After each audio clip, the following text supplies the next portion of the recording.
Hey guys, it's Anarchy, and today I'm going to show you how I got this Beetlejuice look. So for this look and a lot of other looks you're going to see this month, you can thank Hot Topic. They sponsored me over on my TikTok to make a video showcasing their some of their Halloween costumes, and I ended up picking female versions of a lot of famous horror / Halloween characters, and the first one is Beetlejuice. So if you want this costume, you can go on Hot Topic's website. They didn't sponsor this video, but I just wanted to let you know where I got it if you wanted to do this too. Because this look is so different from anything Beetlejuice actually wears, I decided to go for more of a glam girly look than a traditional Beetlejuice accurate cosplay. I wanted to do it a little bit more accurate to the movie with the color palette and stuff than something compared to Lena, who is my friend and who is amazing and is known for her amazing Beetlejuice looks.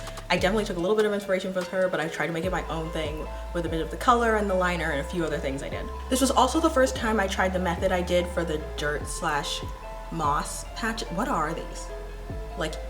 I've seen Beetlejuice, I don't know what these are.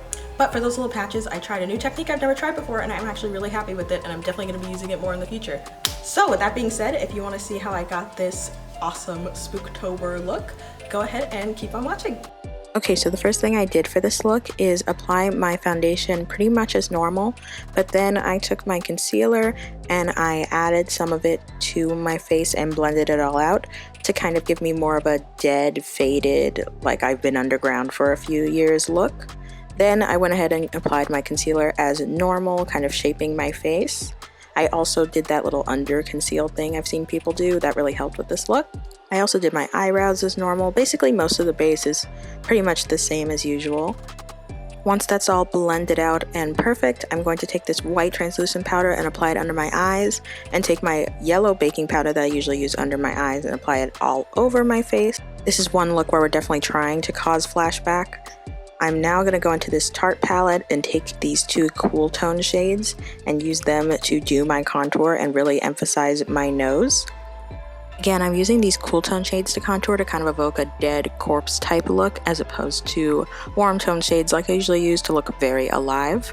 I'm also taking that deeper shade and putting it in my crease to add definition for later when I do the eyeshadow. I'm really going overboard with it because I want the eyes to look very sunken in and dark. It'll be blended out later so it won't be as intense, but I really want to make sure that definition is there. I'm also using that same eyeshadow to emphasize the wrinkles under my eyes before I buff it out and add the lighter, cooler toned shade all around the eye. Really going crazy with it and being as dramatic as possible so it really shows up on camera.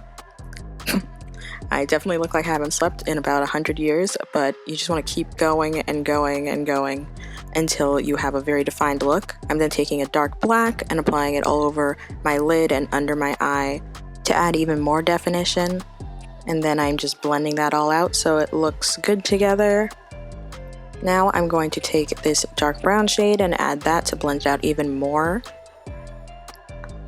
And then I'm also using that same shade to contour all over my face, giving a special attention to my cheekbones, which I want to look really sunken in and dramatic.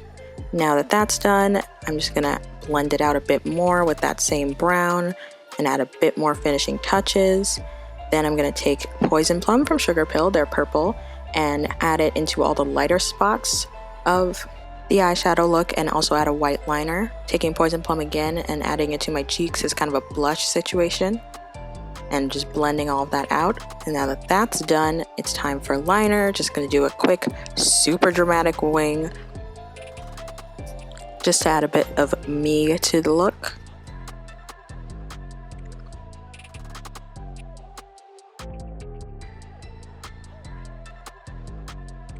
I'm also adding black pencil liner under my eyes and then buffing it out with a black shadow.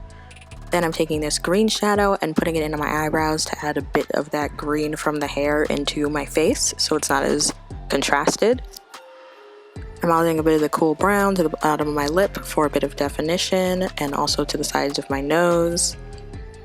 And now that the main base is done, we can add a bit of mascara and lashes, and finally some of this color shifting eyeshadow that shifts to green that I'm using as a highlighter on my nose and my cheeks.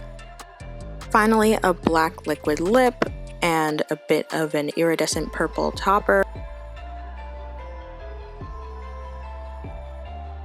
So now it's time for those green marks all over Beetlejuice's face. To do this, I applied wig glue to my face and then layered coffee grounds on top of it. It came off very easily afterwards, so don't worry about that, but that's how I got like the texture to really work. You just have to be careful not to pick up too much coffee or apply too much, or else it'll start to get a bit messy, and just clean your finger in between switching. But once you have the coffee applied to your face, you can then cover it with a green paint or eyeshadow. I used paint from this little special effects paint kit. I also layered in some black to add a bit of dimension and color to the little spots.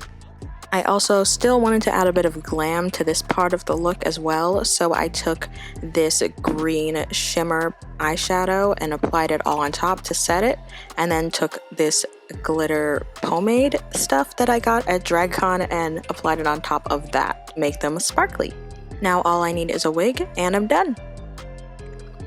Okay, here is the finished look, wig and all. I'm actually like genuinely so happy with how this turned out. It looks so cool, and it's the perfect cross to me between like an actual Beetlejuice, like real authentic look, and something more glam to go with the costume that's definitely not authentic at all, even though it's really licensed. Like there's a actual Beetlejuice logo on the bottom and it's a real costume. Anyway, I hope you guys enjoyed this tutorial. I'm really excited to bring you guys all this Halloween content.